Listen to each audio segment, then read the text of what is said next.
I'm Dr. Eldad Farhi. I'm a counseling and psychotherapeutic psychologist. I run psychologyexpert.co.uk, and today I will be talking about psychology. To become a counseling psychologist, one first has to understand what they do.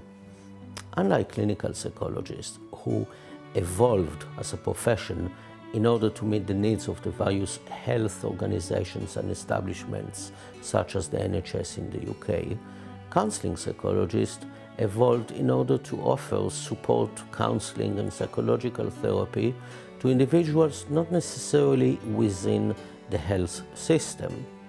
That profession has become central in places such as the United States, and it is quite common nowadays in the UK.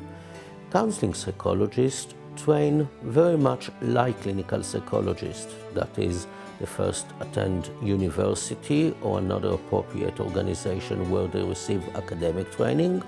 At the same time, or immediately afterwards, they have professional training, that is, they work in organizations in which therapy and support is provided to individuals.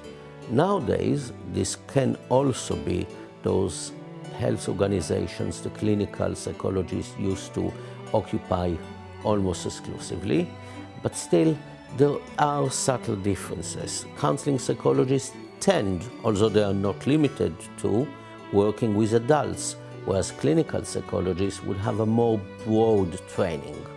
Some people say counseling psychologists finish their training and they're specialists in adult psychology. Clinical ones are more of jacks of all trade and then would go in various specializations. One of the defining features of counseling psychology is that counseling psychologists work mostly with adults. Many of them are not even what we would call damaged adults. They work with the general population. Thus, if you know that you want to work with adult clients, counseling psychology might be a career for you. Clinical psychologists take a much more broader sort of training. They are jacks of all trade, and at the end they find a specialization. So although they complement each other and often they work side by side, counseling psychology is an adult-oriented, not necessarily clinical population-oriented type of psychology.